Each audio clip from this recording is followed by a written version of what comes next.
Hi friends, ఆరోగ్యకరమైన కూర అండి, సూపర్ ఫుడ్. పాలకూర అలాగే చిక్ పీస్. మన దేశవాళీ శనగలు ఉంటాయి కదండి, అవి వాడుకుని కూర చేస్తానండి. దేశవాళీ శనగలు ఓవర్ నైట్ నానబెట్టి ఉంచుకోవాలండి ఈ కూరకు ముందుగా చేసుకుందాం అనుకుంటే.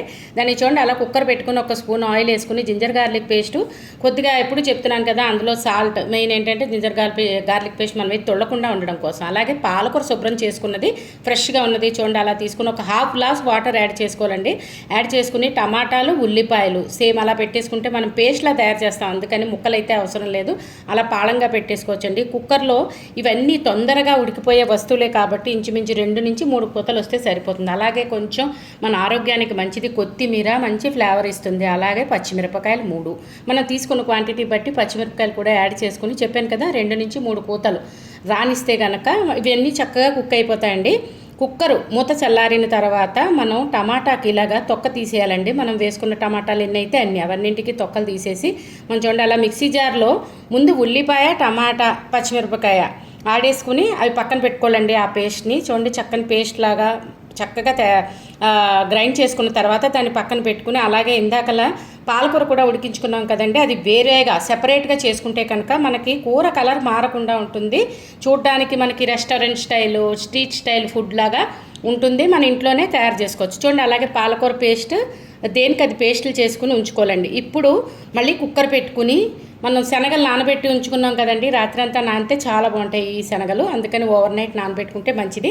ఆ శనగలకి మాత్రం 2 పూతలు రానిస్తే అవి కూడా ఉడికిపోతాయండి. చిన్న శనగలే కదా, చాలా తొందరగా కుక్ అయిపోతాయి. అవి కూడా కొద్దిగా సాల్ట్ వేసుకుని మనం కుక్ చేసుకుని వాటిని కూడా ట్రాన్స్ఫర్ చేసుకుని పక్కన ఉంచుకోవాలండి.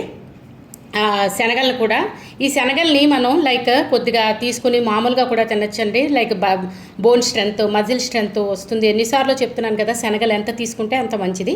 దానికి చూడండి, అలా బాణీ పెట్టుకుని 1 స్పూన్ ఆయిల్ వేసుకుని ముందుగా ఇందాకలా పేస్ట్ చేసుకున్నాం కదండి, ఉల్లిపాయ, టమాటా, పచ్చిమిరపకాయ చూసుకుని ఎర్రకారం వేసుకోవాలి. మనం తీసుకున్న క్వాంటిటీ బట్టి ఎర్రకారం కూడా యాడ్ చేసుకుంటే బాగుంటుంది. చూడండి, మసాలాలు చెప్తున్నాను కదా, ఎప్పటికప్పుడు మార్చుకుంటే బాగుంటుంది. ఈవేళ గరం మసాలా కాకుండా బిర్యానీ మసాలా వాడానండి.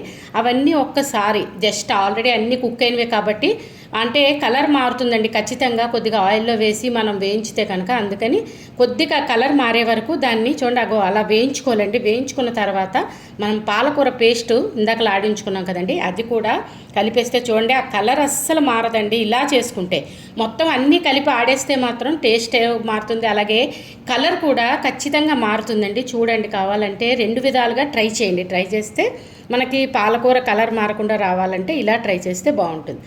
చూడడానికి గ్రీన్గా ఉంటుంది, కళ్ళకింపు అయితే కడుపుకింపు కదండి, అందుకని ఇలా ట్రై చేయండి. దానికి చూడండి, అలాగా పేస్ట్ అంతా యాడ్ చేసుకుని మొత్తం మనం కలుపుకున్న తర్వాత, అలాగే వేళ ఒక బే లీఫ్ వేసానండి, ఆరోగ్యానికి మంచిది. అలా ఏదైనా మసాలా దినుసులు వేసుకుంటే మంచిది కదా, బే లీఫ్ ఒక్కటే వేసాను, ఎందుకంటే ఆల్రెడీ బిర్యానీ మసాలా యాడ్ చేసాం కదా, సరిపోతుంది. దానికి చూడండి, ఇందాకలు ఉడికించిన శనగలు ఉన్నాయి కదండి, అవి కూడా శుభ్రంగా వేసి కలుపుకోవాలండి. అయితే ఇదంతా వాటర్ కంటెంట్లో ఉంటుంది కదండి, ఎందుకంటే మనం యాడ్ చేసినవన్నీ కూడా కొద్దిగా పేస్ట్ లాగా ఉంటాయి కాబట్టి కొంచెం జస్ట్ కుక్ అయినవైనా సరే దగ్గర పడే వరకు ఉంచుకుంటే కనుక మనకి కూర కొంచెం ముద్దలా అయ్యేలాగా ఉంచితే కనుక బాగుంటుంది. అయితే ఇది రైస్తో కానీ లేదంటే లైక్ చపాతీ, పరాటా దేంతోనైనా బాగుంటుందండి, లేదంటే ఫ్రైడ్ రైస్తో బాగుంటుంది. మన ఆరోగ్యానికి చాలా మంచిదైన పాలకూర సూపర్ ఫుడ్ అండి. మంచి దాంట్లో విటమిన్, మినరల్ అన్నీ దొరుకుతాయి. అలాగే శనగలు చెప్పాను కదా, బోన్ స్ట్రెంత్, మజిల్ స్ట్రెంత్ అన్నీ దొరికేది. 2 కూడా మంచి ఆరోగ్యకరమైన వస్తువులండి. 2 కలిపి చేసాను వేళ కూర. మీరు కూడా ఇలా ట్రై చేసి మీకు ఎలా వచ్చిందో కామెంట్ పెట్టండి. అలాగే నా ఛానల్ కనుక సబ్స్క్రైబ్ చేసుకోకపోతే సబ్స్క్రైబ్ చేసుకోండి. ఒకవేళ చేసుకున్నట్టయితే కనుక మీ ఫ్రెండ్స్తో, రిలేటివ్స్తో షేర్ చేయండి ప్లీజ్. కొత్తగా చూస్తున్న వాళ్ళు మరిన్ని ఆరోగ్యకరమైన వంటలు నేను చేసి మీకు చేరాలంటే తప్పకుండా సబ్స్క్రైబ్ చేసుకోవాలి కదండి friends. Please subscribe to my channel. Thanks for watching. అమ్మ వంటిల్లు, మన ఆరోగ్యం మన చేతుల్లో. చూడండి, కొద్దిగా అలాగా అంటే జస్ట్ పిల్లలకైనా ఎవరికైనా మనం సర్వ్ చేసేటప్పుడు జస్ట్ దీనికోసం జీడిపప్పు అలాగే బాదంతో ఇవాళ జస్ట్ కర్వింగ్ చేశానండి, చాలా బాగుంటుంది. మీరు కూడా ఇలా ట్రై చేసి కామెంట్ పెట్టండి.